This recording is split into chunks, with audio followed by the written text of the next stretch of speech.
May gabi kanyang tanan mga kaigsuunan, and then ano yan usab kita karon sa ato ang pamalandong sa Ebanghelyo sa Domingo. Aniana kita sa ikanapulog tulo nga Domingo sulod sa tuig nga gitawag usab kini og St. Peter's Pence Sunday nga ato sa pahidungod sa mga charity work, sa mga kalihukan pod sa office sa Santo Papa. Mao na ang mga second collections sa karong Domingo ato nang ipadala ngadto sa Roma para sa mga charity work sa ato ang Santo Papa. Ang Ginoo manaka kaninyo pagbasa gikan sa Santos nga Ebanghelyo sumala ni San Mateo. Himayaw ni ka o Ginoo. Si Jesus miingon ngadto sa iyang mga tinun-an. Ang nagmahal sa iyang amahan o sa iyang inahan, labaw kanako, dili angay kanako. Ug kadtong nagmahal sa iyang anak, labaw kanako, dili angay kanako. Ang dili mo pas-an sa iyang cross ug mosunod kanako, dili angay kanako. Ug kadtong mag-amping sa iyang kinabuhi, kawad-an Ginoo niini. Apan ang kawad-an sa iyang kinabuhi tungod kanako makabaton niini. Ang mudawat kaninyo mudawat usab kanako, ug ang mudawat kanako mudawat usab kaniya nga nagsugo kanako. Ang mudawat sa sinugo sa Dios tungod sa iyang pagkasinugo sa Dios, gantihan usab sa ganti nga mudawat sa sinugo. Ug ang mudawat sa tinuod nga maayong tao tungod sa iyang pagkamaayong tao, gantihan usab sa ganti nga madawat sa maayong tao. O hinumdumi kini kadtong magpainom bisan na lang og bugnawng tubig sa labing ubos sa akong mga sumusunod tungod kay siya akong sumusunod gantihan gayod. Ang Ebanghelyo sa Ginoo, daygon ikaw o Kristo. Mga kaigsuonan, ang atong Ebanghelyo, kung atong tan-awon, nagisgot kini sa tawag sa pagkatinun-an diha ni Kristo. Dili ba? And then, si Kristo mingon nga Jesus should always be our number one na ang mga kanta niya. No? Bisan gani sa napulo ka sugo sa Dios, God should always be the number one. Bisan gani sa duha ka dagkong sugo nga gitudlo usab ni Kristo diri kanato, I'm talking about the commandment of love. Ang number one, Ginoo gyud. Love God above all, and then ang ikaduha mao ang paghigugma sa atong isig katawo. And then ang atoang ebanghelyo actually wala sa ni in taon pod magtudlo nato nga ato nga matawag nato og isalikway, ato nga supakon, ato nga kontrahon ang ato ang mga minahan sa kinabuhi, ilabi na ang mga membro sa ato ang pamilya. So, kung by just reading at first glance sa Ebanghelyo, ang Ebanghelyo, it sounds very difficult to follow.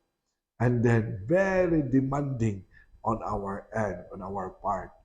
Naliman ka, ang nagmahal sa iyang amahan o sa iyang inahan, labaw ka na ako, dili angayan na mahimo na akong tinunan o uban pa.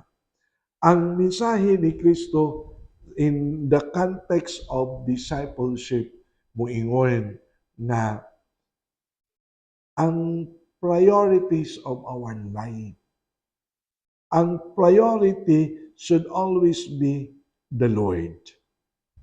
should always be the Lord. And then, in terms of relationships, ang priority should always be the Lord. Namo God nga mga pari, no? Kay bao naman yun mo nga matawag nato og naaman mi mga gitawag og vows. Kaming mga dayosesano nga pari, we have two vows. The vow of chastity or celibacy, and then the vow of obedience. Ang mga religious, so na sinay nadugang nga vow nga giingon the vow of poverty. Tulo iya ila duha amoa. Kung arita sa matawag nato chastity or celibacy, excuse me, wala na magpasabot nga wala mi mo wala mi magminyo dili tungod kay kontra na mo ang kaminyoon. No, that's not the point. So, wala mi sa minyo because of a higher value nga mao our commitment to the Lord. So, dili tungod kay kontra na mo ang kaminyoon. Dili tungod kay dili mi ganahan sa kaminyoon. But in the name of our commitment, in the name of a higher value, mauna nga ang Ginoo maoy amoa nga gitagaan og labaw kay sa kaminyoon. Mauna nga kun ato sad nga tan-awon, our experience with God's love can help a lot in our personal interaction diri pod sa atong isig katawo. Mura ba og gaan, nindot, and then luagra sa dili kayo bugat. Kay because of our relationship to our God. Mauni nga in the same manner sa ato ang ebanghelyo sa mingon. Si Kristo nagtudlo kanato na diha sa ato ang pagkatinunan, God is our number one. Jesus is our number one. Nga nindot sad kaayo midugang pagayod ang ebanghelyo ni San Mateo sa pag-ingon. Kung ang dili mo pas-an sa iyang cross o musunod kanako, dili angay kanako. Again, that is a call of discipleship. Ang pagpas-an sa cross mao kini ang pagpili kang Kristo sa adlaw-adlaw natong kinabuhi. Nga sa atuang adlaw-adlaw kinabuhi, we have always to choose Jesus as much as possible sa makadaghan aron Jesus becomes the number one. Kung atong tang-awon og example, tingali nagpas-an na ay cross sa ato ang problema sa pamilya kay unsa na diha financial, relationship, etc. Ang ebanghelyo mingon pas-anon. So dalhon sa panaw sa atong pagkatinunan. And then let Jesus be our helping hand. Na si Kristo mo ay ato ang dili na to isakripisyo. For example, ang ato ang pagkatinunan ni Kristo tungod sa mga problema, dili na to isakripisyo si Kristo in the name of survival. Unsa may gitawag og survival? Usahay, dili na makasimba kay busy kayo sa negosyo, trabaho ug uban pa. Wala na magsubay. Kinsa kadtong dili mo pas-an sa iyang cross. Dili angayan nga ako ang akong tinun-an. For example, ug dunay mga problema nga moabot sa itong kinabuhi, and that is very normal. It's because that is part of our journey. We know that very much. So, pasanon. Dili ta magpakawala sa paglaom nga kay kung magpakawala ta sa paglaom, usahay magmarka bahala man ang atong kinabuhi. And then inig marka bahala sa atong kinabuhi, unay ginaingon nga maimo ang kalibutan pero manudnod sa ang imong kalag, no? Matawag na to og matambog ngadto pod sa kalayo sa impierno. Tinuod, maimo ang kalibutan. Matagaan kag kalipay pero mo matambog sad ang imong kalag ngadto sa kalayo sa impierno. Mao na nga kung dunay mga cross or crosses sa ato ang kinabuhi, mao ni ang giingon ni Kristo. Mga tinun-an ta, sama nga si Kristo iyang gipas-an ang cross unya wa siya gani sala. Nagpas-an siya sa cross sa ato ang mga sala. Pero wa gyud niya buhi ang cross hangtod naabot dito sa Kalbaryo, hangtod na matawag na to nabanhaw siya gikan sa kamatayon sa cross. In the same manner, ang atong ebanghelyo mingon, sa ato ang pagkatinun-an, kinahanglan atong pas-anon. Don't surrender. Don't give up. Atong pas-anon ang atong cross. Cross sa problema, cross sa pamilya, cross sa relationship, cross or whatever cross na nakapabugat nato.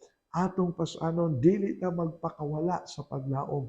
Dili nato na himuong excuse and reasons na magmarka bahala ang atong kinabuhi, na masakripisyo ang atong pagtuo, ang atong gumaw, ang atong pagkatinunan ni Kristo.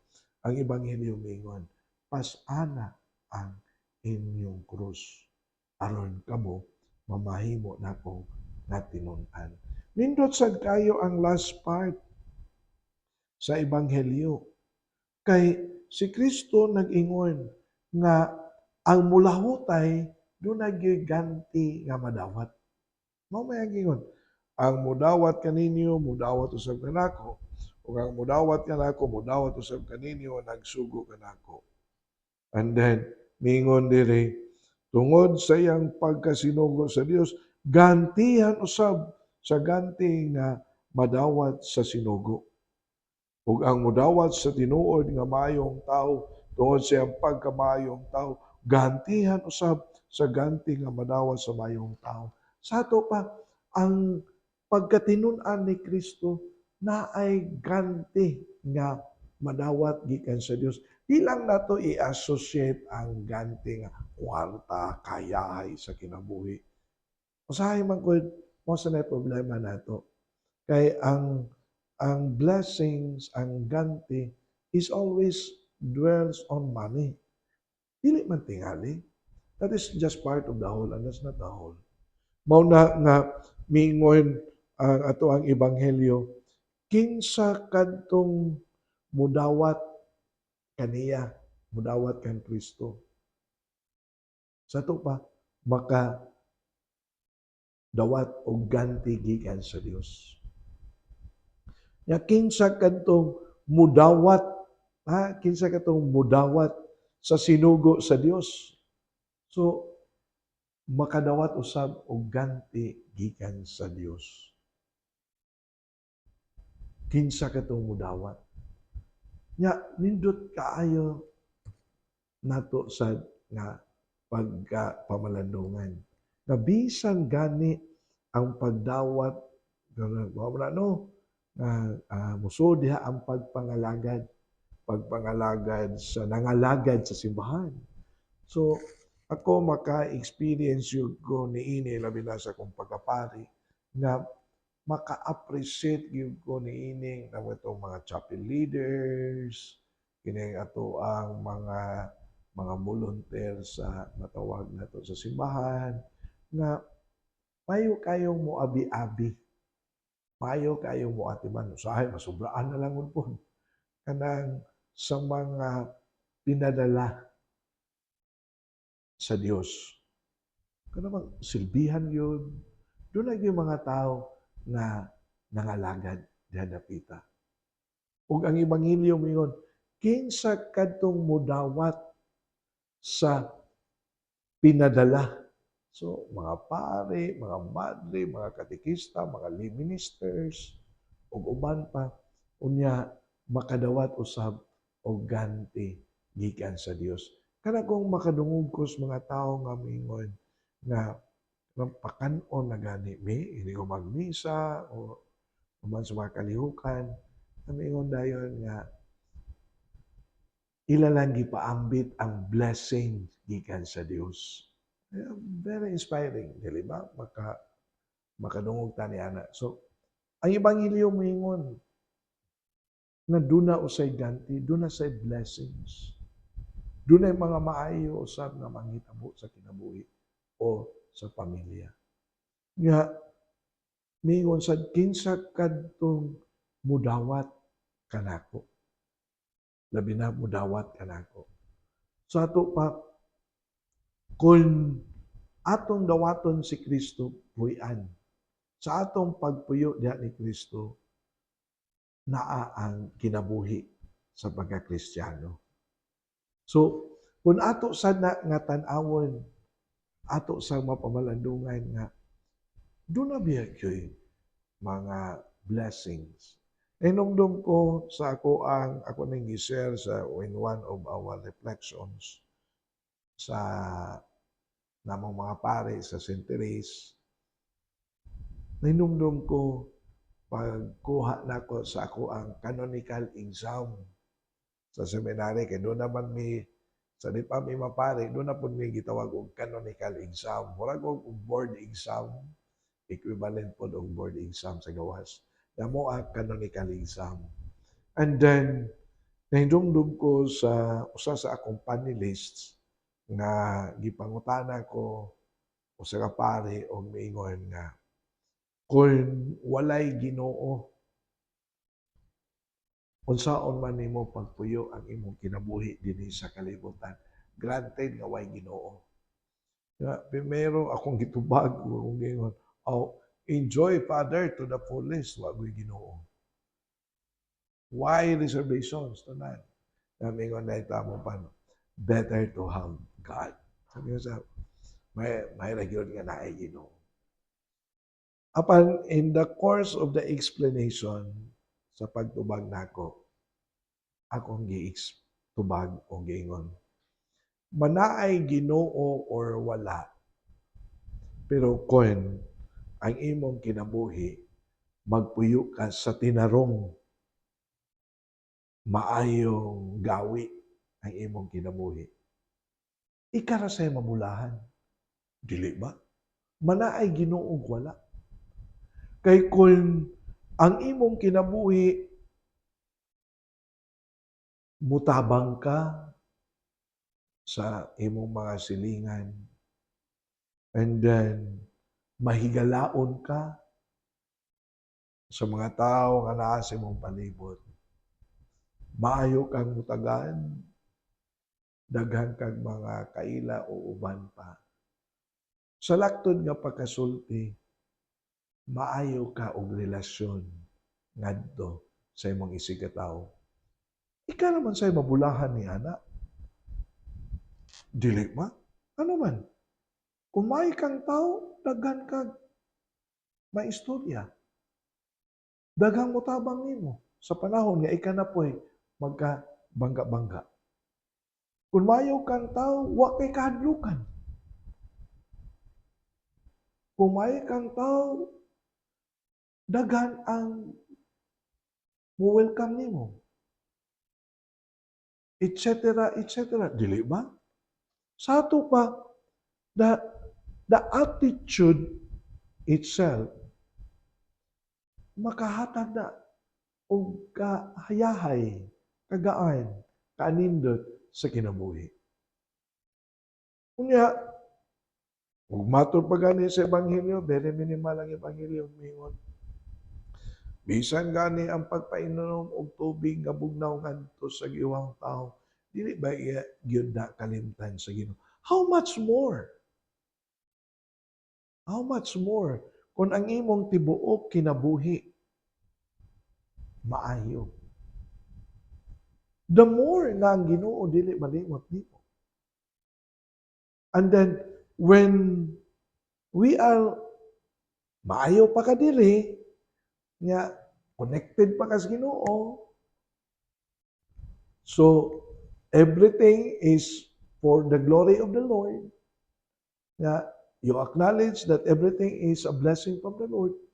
So kanindot sa kinabuhi. Mao na ginaingon ang kinabuhi, magpabungahon yun. Dili ba? Ang kinabuhi, hapsay. Ang kinabuhi, maayong dagan. So, mao ni ang giingon sa Ebanghelyo nga ang pagkatinud-an nato ni Kristo, tunag yun na siya'y ganti nga paos. Noy lang tanawa nga kwarta na lang po, mayong relasyon di ay, mayong panglawas, kahapsay sa pamilya, o daghang mga kaila sa mga silingan. That's a blessings from God.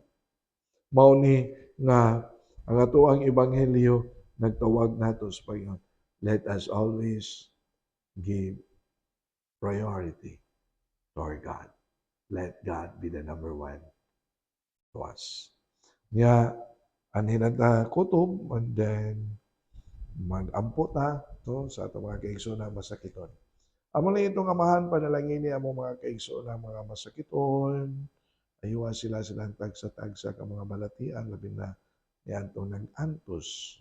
Kining tanan among gipangayo, pinaagi ni Kristo among Ginoo. Amen.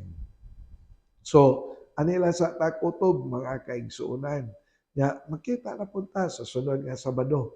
Kay kada Sabado man gyud ni ato ang programa. Na sa alas 6 sa gabi sa ato ang FB account, Archdiocese of Cebu Catechetical Ministry. Kini si Father Joseph Intig ang kanunay nga naguban kaninyo meaning ato ang pamalandong sa Ebanghelyo sa Domingo.